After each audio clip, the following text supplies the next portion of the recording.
अचानक सितारा को क्या हो गया? मुझे तो इस बात की समझ नहीं आई कि इतनी खुश थी हस्बैंड के साथ घूमना फिरना, डिनर, मतलब फुल एंजॉय कर रही थी लाइफ को, एकदम से क्या हो गया? मेरे साथ बने रहिएगा फ्रेंड्स। अस्सलामु अलैकुम my YouTube friends, welcome back to my channel. Hope कि आप लोग बिल्कुल ठीक ठाक हैं और आप सबकी दुआ से अल्हम्दुलिल्लाह मैं भी ठीक हूँ। और अल्लाह पाक से यही दुआ है कि आप लोग हमेशा सही सलामत रहे, खुश रहे अपने अपने घरों में अपनी फैमिली के साथ। आमीन सुम्मा आमीन। नमाज़ पढ़ा कीजिएगा, नमाज हम पर फ़र्ज़ है।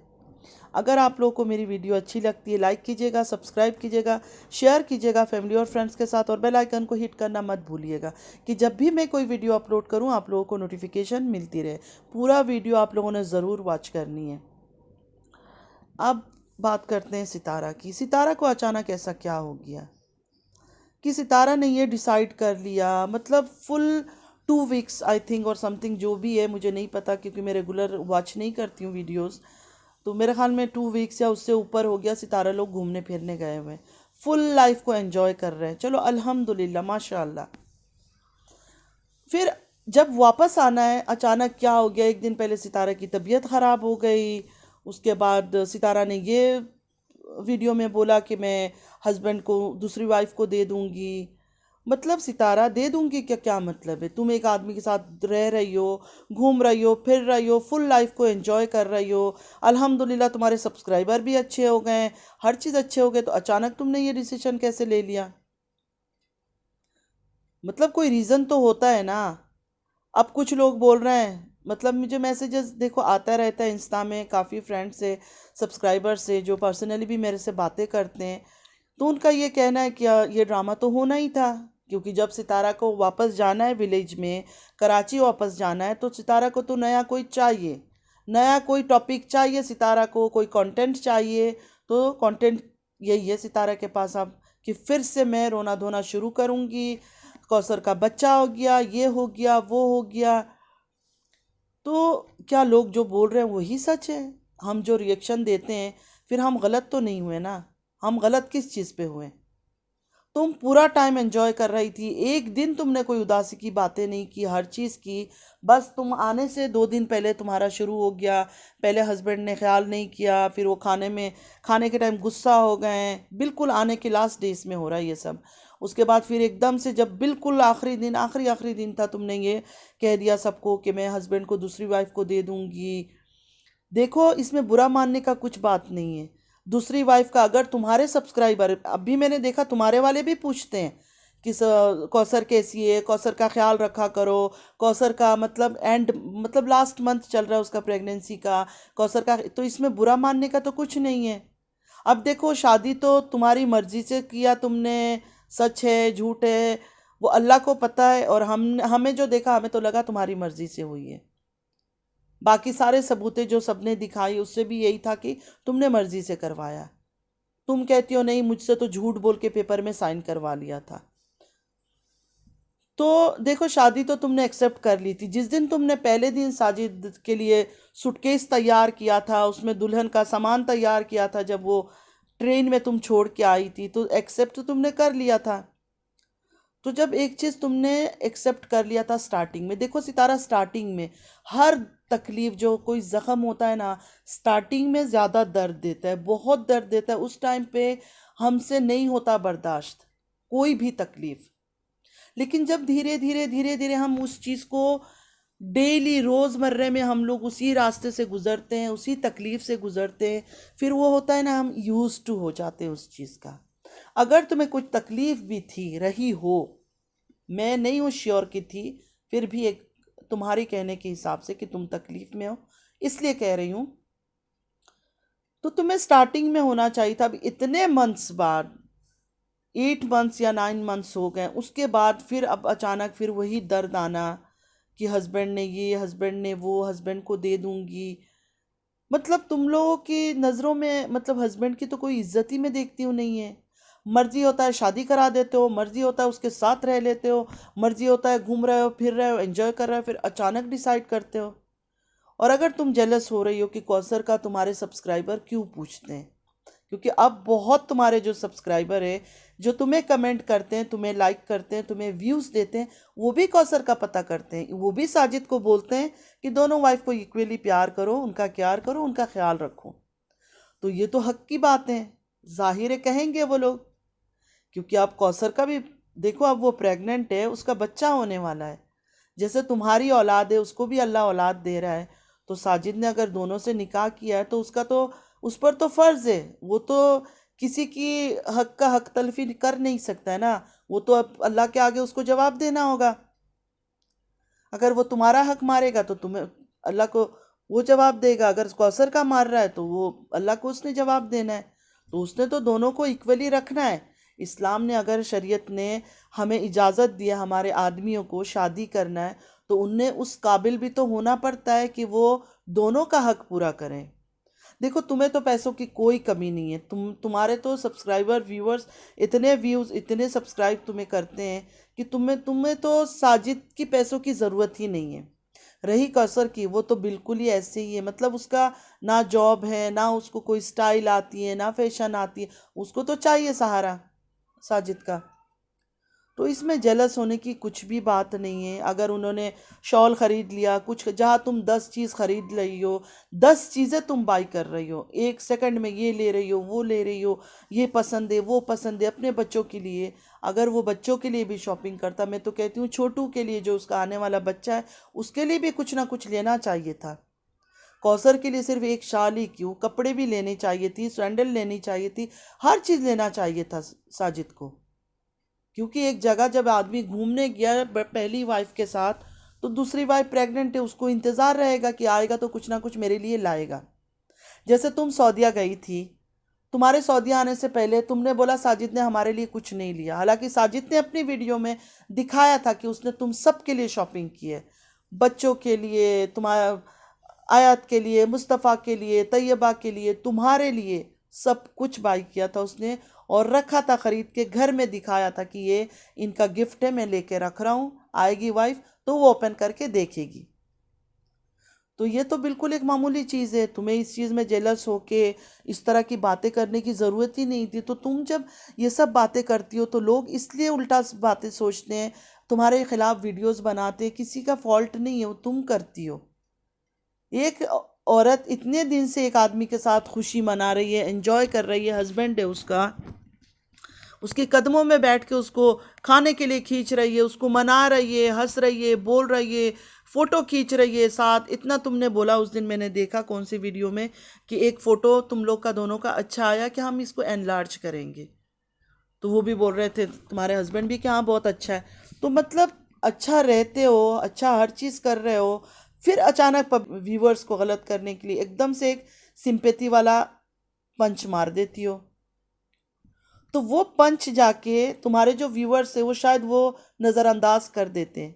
लेकिन जो हम हैं, हम लोग जो तुम्हारे वीडियोस देखते हैं, रिएक्शन वाले, तो वो तो इस चीज़ को नोटिस करेंगे। इवन तुम्हारा वो ड्रोन कैमरा को लेके, ये क्यों नहीं, वो क्यों नहीं, खैर वीडियो बनाती हो नहीं बनाती हो तुम्हारा सर दर्द है, उसमें हमारा कुछ नहीं है। खैर उनकी अपना चैनल है, वो जो मर्ज़ी बोलो, इसमें मैं किसी को कुछ नहीं बोल सकती हूँ। मैं सिर्फ अपनी बातें कर सकती हूँ कि मुझे क्या फ़ील हुआ। तो मैंने यही देखा कि तुम लोग खुश हो, हर चीज़ ठीक है, फिर अचानक तुम ऐसे फैसले। अच्छा, दूसरी बात, जब तुम विलेज चली गई, विलेज जाके तुम बैठी, तुम बेड पे लेट गई, मेरे सर में दर्द है, मुस्तफ़ा भी बातें कर रहा है। देखो, एक तो मैंने ये चीज़ें बहुत ज़्यादा मैंने नोटिस किया है कि तुम हर चीज़ में मुस्तफ़ा को बातें करवाती हो, बहुत सारी चीज़ों में। देखो, वो छोटा बच्चा है, भले वो 13 का है, 14 का है, कितने का भी है, लेकिन वो बेटा है तुम्हारा, और वो अभी बहुत अंडर एज है। उसका एज इतना नहीं है, उसको हर चीज़ में इन्वॉल्व मत करो। हस्बैंड वाइफ जब तुम लोग हरकतें करते हो, वो छेड़ रहे हो, खींच रहे हो, खाना खा लो, बच्चे देख रहे थे घूर घूर के, मतलब ये सब चीज़ें बच्चों पर गलत असर देता है। एक टाइम था लोगों को कुछ चीज़ का पता नहीं था, अब तो लोग इतने एडवांस हो गए हैं। गूगल सर्च करो, माँ पेरेंट्स को तरीका मिल जाता है कि बच्चों को कैसे ऐसे बच्चों की परवरिश करनी है। एक पुराना वक्त था, लोगों को इतना नहीं था पता, जो मर्जी बातें कर रहे हैं, जो चीज़ें कर रहे हैं, लड़ रहे हैं, झगड़ रहे हैं, बातें कर रहे हैं, क्योंकि इतनी चीज़ें इतनी हाईलाइट नहीं हो चुकी थी। लेकिन अब बहुत सारी चीज़ें लोग यूट्यूब से देख के बच्चे को कैसे खिलाना है, कैसे पिलाना है, बच्चों से कैसे बातें करनी है, बच्चों को कौन सी बातें सिखानी है, हर वो चीज़ मिलती है। तो तुम जो ये सब चीज़ें करती हो तो बिल्कुल सही नहीं है। बच्चे देखते हैं, बच्चों के जहन पे क्या असर पड़ता होगा। ऊपर से मुस्तफ़ा हो चुका है 13 का या 14 का जो भी है, तुम उसके सामने हर वो चीज़, हर टॉपिक, चाहे हस्बैंड की बुराई हो वो लेके उसको सामने बैठ के, पहले भी तुम दिलबर बाबर के साथ शुरू हो जाती थी, दिलबर भी शुरू, तुम भी शुरू। तो ये चीज़ें अच्छी चीज़ें तो नहीं है ना। कम से कम तुम लोग बोलते हो हमारे बच्चों को बख्श दो, मैं ये कहती हूँ कि तुम लोग खुद अपने बच्चों को बख्श दो, क्योंकि तुम लोग खुद उनको हर चीज़ में इन्वॉल्व करते हो। दूसरे फिर कैसे बख्शेंगे? दूसरे लोग क्यों परवाह करेंगे? जब अपने घर वाले, अपने माँ बाप, अपनी फैमिली नहीं परवाह कर रही है तो दूसरे लोग थोड़ी परवाह करेंगे। अच्छा, विलेज जाके तुमने बेड पे लेटी हुई हो, तुम्हारे हस्बैंड भी लेटे हुए हैं, फिर तुमने अचानक क्या पंच मारा? क्या आपको नींद आ रही है लगता है? उन्होंने कहा हाँ। फिर जाइए अपने रूम पे जाइए, मैं फिर इनको बच्चों को सुलाने का जगह बनाती हूँ। मतलब इतनी अजीब बात, इतनी अजीब बात। कोई और बात कर लेती, ये कौन सी बात थी? ये तो पूरा मतलब अंधा कोई सुनेगा ना कि तुम्हारी ये बातें, उसको भी पता चलेगा कि नहीं भाई ये सिर्फ शो ऑफ चल रहा है। ये दिखाया जा रहा है यूट्यूब में लोगों को दिखाया जा रहा है, व्यूअर्स को, सब्सक्राइबर्स को सिंपैथी गेन करने के लिए कि हस्बैंड देखो अब चला जाएगा कौसर के रूम पे। तुम्हारे पास इतने महीने रह के आए, सऊदीया से आने के पास तुम्हारे पास थे, इसके पास 2 दिन के लिए आए, फिर वापस चले गए तुम्हारे पास, फिर तुम लोग को लेके विलेज आए, तुम्हारे पास रहे, फिर विलेज से लेके तुम लोग को घुमाने चले गए, तुम्हारे साथ थे। तो तुम ये सब चीज़ें जब ये जो अपने रूम, वहाँ फिर अपने रूम पे चले जाए, इस तरह की पंच लाइन मारती हो ना, तुम्हें लगता है कि मैंने बहुत ज़बरदस्त काम किया है, लेकिन एक्चुअली बहुत ही अजीब लगता है, बहुत ही फेकनेस से भरा हुआ लगता है। अगर तुम्हारे हस्बैंड को दूसरे रूम पे जाना भी है तो तुम वीडियो जब टाटा बाय बाय कर लेती हो सबको, माई यूट्यूब फैमिली, तब भी तुम ये सब बोल सकती हो कि अभी आप अपने रूम पे चले जाए। ज़रूरी नहीं है कि यूट्यूब की फैमिली को तुम शो करो कि अब उठ के बेडरूम पे जा रहे हैं। अब इतना तक तो हमने देख लिया, तुमने बोला, अब बाद में वो गए या नहीं गए वो क्या पता। ज़रूरी तो नहीं है कि वो बंदा उठ के भाग गया, चला गया। और अगर वो हमें दिखा भी लेता 2 कदम के लिए, वो दरवाजे से निकल गया, वीडियो बंद करने के बाद वो आके तुम्हारे रूम पे वापस बैठ सकता है। तो ये जो इतनी ज़्यादा फेकनेस से भरा हुआ चीज़ें दिखाती हो, ये बहुत अजीब सा लगता है। खुद तुम्हारे सब्सक्राइबर जो हैं, जाहिर है वो तुम्हें भी देखते हैं। मैं बार बार कहती हूँ, बहुत छोटा सा फैमिली है मेरा यूट्यूब का, बहुत छोटा, बहुत कम। फिर भी वो तुम्हारे भी कुछ कुछ मुझे देखते हैं, मुझे मैसेज करते हैं, मेरे साथ बातें करते हैं। वो मुझे बोलते हैं, कई बार मैंने कहा कि आप लोग तो मतलब उसको भी देखते हो, क्योंकि मैंने कमेंट्स में कई उनका देखा है नाम वाम। मेरे कमेंट में कभी नहीं आए, हाँ इंस्टा में मेरे साथ उनकी बातचीत होती है, देखते हैं वीडियो वगैरह, व्यूज़ वगैरह देते हैं, सब्सक्राइब किया हुआ है मुझे। तो मैंने कहा आप तो उनको भी देखते हो? हाँ देखते हैं, हमें पता है वो बहुत फेक ड्रामा करती है, नाटक करते हैं पूरा फैमिली उसका, लेकिन हम देखना चाहते हैं वो कहाँ तक कर सकते हैं। मतलब ये यूट्यूब का ड्रामा वो लोग कहाँ तक ड्रैग कर सकते हैं, कहाँ तक वो मुझे कहते हैं कि आपने तो अभी न्यू न्यू ज्वाइन किया है, हमने तो उस वक्त का देखा है जब वो दुल्हन बन के जो साजन साजन का गाना चल रहा था, हम तो उस वक्त से इसको देख रहे हैं। उनमें से काफ़ी लोगों ने छोड़ दिया, अनसब्सक्राइब कर चुके हैं तुम्हें, वरना तुम्हारे अभी भी बहुत होते इंडियन यूट्यूबर, पता नहीं काफ़ी थे जो तुम्हें इतना फुल सपोर्ट करते थे। वो लड़ने पर उतर आते थे जब तुम्हारे पीछे कोई गलत बोलता था या कोई बातें करता था। तो उन्होंने भी तुम्हें छोड़ दिया। देखते देखते इंसान क्या सोचता है कि यार ये तो वही का वही, वही का वही। अब तुम जब उधर थी कश्मीर, सबने यही बोला कि बस ये कुछ दिनों की खुशी है, जैसे ही वापस आएगी विलेज और वापस जाना होगा कराची, फिर इसका रोना धोना शुरू होने वाला है। तो तुमने भी वही दिखाया कि बिल्कुल वो लोग सही बोलते हैं, ठीक ठाक थी, खुश थी, हर चीज़ चल रहा था। जैसे ही आने का 2 या 3 दिन रह गया तो उससे पहले बीमारी, फिर हस्बैंड ने दिल दुखाया, फिर हस्बैंड को मनाना, फिर हस्बैंड को दे दूंगी।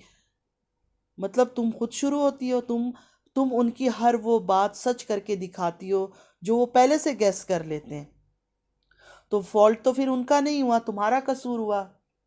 क्योंकि तुम्हें देख देख के, मतलब लास्ट 8 या 9 मंथ से शायद लोग तुम्हें देख रहे हैं।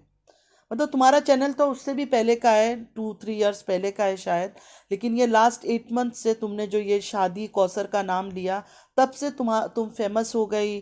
तुम्हारे वीडियोस ज़्यादा चलने लगे, लोग एकदम से तुम्हें देखने लगे। क्योंकि वो, और इंडियन सब्सक्राइबर की बात तुमने की कि वो लोग ज़्यादा देखते हैं। हाँ, तो उनमें शादी वगैरह नहीं है तो वो थोड़ा सा इमोशनली हो गए। और हर जगह सिर्फ तुम्हारे चैनल की बात नहीं है। हर चैनल में अगर तुम जाके किसी की भी यूट्यूब देखोगे ना, इंडियन व्यूअर्स, इंडियन लोग ज़्यादा देखते हैं यूट्यूब। वो ज़्यादा नज़र आएंगे, वो हर किसी का, सिर्फ तुम्हारी बात नहीं है। हर किसी के, चाहे वो मेरा चैनल हो चाहे किसी और का चैनल हो, किसी के भी चैनल हो, जाके देखो ना, तो इंडियन जो सब्सक्राइबर्स है, जो व्यूअर्स है, वो ज़्यादा है। तो कोई इतनी बड़ी बात नहीं है। लेकिन हाँ, तुम्हें बहुत ज़्यादा लोगों ने कर लिया सपोर्ट, क्योंकि तुमने रोना धोना किया, और आंसू ऐसा एक चीज़ है ना, इंसान का दिल पिघला देता है। तो अच्छे से रहो, खुश रहो, जैसे पहले थी, जैसे एंजॉय कर रही थी लाइफ को। इतनी झूठ झूठ बोलना, फेक हरकतें करना, ड्रामा करना, अल्लाह ताला ने तुम्हें इतना कुछ दे रखा है। और अपने दीन की तरफ भी लौटो, नमाज इबादत, कुछ दीन की चीज़ें भी दिखाओ। हर वक्त सिर्फ घूमना फिरना, ये वो, ये सब नहीं। चले फ्रेंड, चलती हूँ, दुआ में याद रखिएगा। ज़िंदगी रही फिर मुलाकात होगी। अल्लाह हाफ़िज़।